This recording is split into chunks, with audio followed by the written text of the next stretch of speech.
Hello friends, कैसे हैं आप? कैसे आपकी पढ़ाई चल रही है? उम्मीद है कि आप अच्छे होंगे, स्वस्थ होंगे, आपकी पढ़ाई भी अच्छी चल रही होगी। 18 तारीख को आपका पॉलिटिकल साइंस का एग्जाम है। आपने उसकी अच्छे से तैयारी कर ली होगी, पर लास्ट टाइम आपको क्या करना है, उसके बारे में क्या रणनीति होनी चाहिए आपकी, उसे के बारे में मैं आज ये वीडियो बना रहा हूँ। उम्मीद है कि आपको जरूर पसंद आएगी।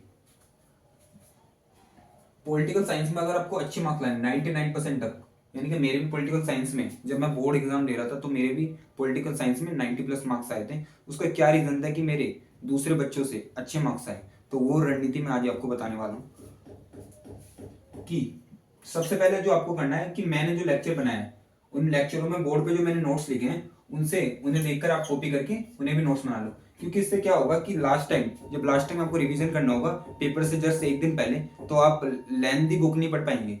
उस टाइम आपको नोट्स काम आएंगे, क्योंकि पॉइंट में मैंने शॉर्ट्स में आपको पूरा प्रॉपर बता रखा है। उन जो पॉइंट को आप डिफाइन करके पेपर में अच्छे मार्क्स प्राप्त कर सकते हैं। अब जब आप मेरे लेक्चर को देखकर नोट्स बना ले, तो उसके बाद आपको क्या करना है कि एनसीईआरटी से चैप्टर रीड करना है। अब ये जो चैप्टर होंगे, आपको ऐसा नहीं है कि एक एक चैप्टर को 2-2 घंटे लगाने हैं, नहीं। अब आपको चैप्टर को जल्दी जल्दी रीड करना है, क्योंकि आप ऑलरेडी इस पर नोट्स बना चुके हैं और आपको पॉइंट पॉइंट एनसीईआरटी से जो जो मेन टॉपिक है उसे पढ़ पढ़ के जल्दी से आगे भागना है, क्योंकि आपके पास अब कम समय है। और एनसीईआरटी का जहां तक हो सके इसे कभी स्किप नहीं करना चाहिए। इसमें जो चीजें लिखी होती है वो किसी बुक में नहीं होती, तो आप इसे जरूर पढ़िएगा।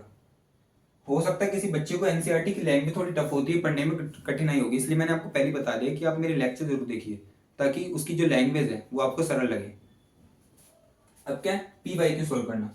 बहुत सारे बच्चे क्या है, इसे स्किप करके चले जाते हैं, जिसका परिणाम क्या होता है, ये पेपर में जब एकदम से पेपर आ जाता है उनके सामने, तो वो टाइम मैनेजमेंट नहीं कर पाते।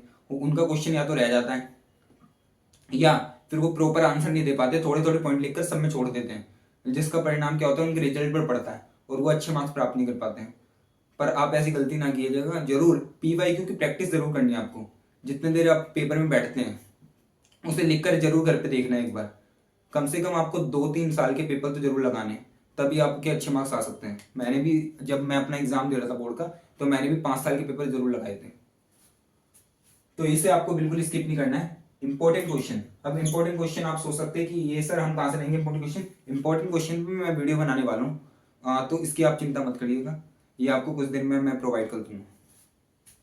उसकी आपको प्रैक्टिस करनी है अच्छे से। और क्या, पेपर वाले दिन, अब ये तो हो गया कि पेपर से पूर्व आपको क्या क्या नीति अपनानी है। अब आप एग्जाम हॉल में जा रहे हैं, एग्जाम पेपर देने जा रहे हैं, तब आपको क्या करना है, सबसे पहले तो आपको ये करना है कि धैर्य से पेपर पढ़ना है।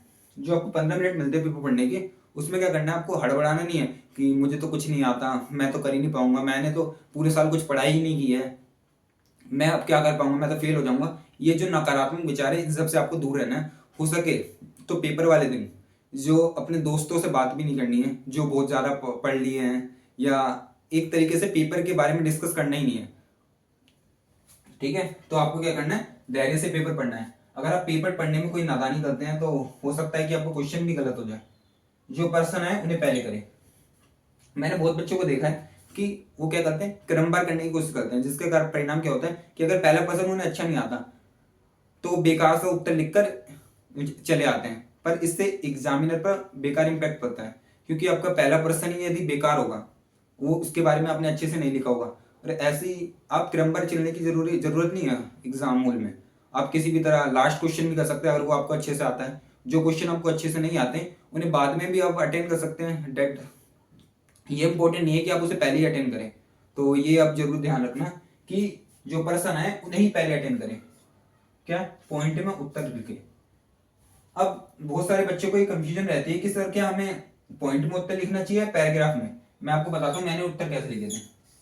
मैं पेपर में जाता था, यहाँ लिखता था पर्सन का उत्तर ये, यहाँ पे मैं हेडिंग बना देता था। हेडिंग बना देने के बाद पॉइंट में उत्तर, हो सके तो आप सब हेडिंग भी बना सकते हैं अगर किसी में बनने की उम्मीद है तो।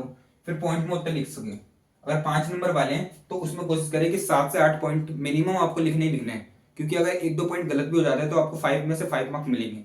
इसलिए आप ये कोशिश जरूर करना कि 8 8 पॉइंट तक कम से कम लिखें। अगर आपके पास टाइम कम है तो आप 1-2 पॉइंट घटा भी सकते हैं, परंतु जैसे मैंने पेपर अटेंड किया था, क्या कारण है कि मेरे पॉलिटिकल साइंस में इतने अच्छे मार्क्स आए, इसका यही रीजन था कि मैं पॉइंट थोड़े ज्यादा लिखता था। जिसके कारण अगर 1-2 पॉइंट गलत भी हो जाते थे तो 5 मार्क्स तो मिलते ही मिलते थे।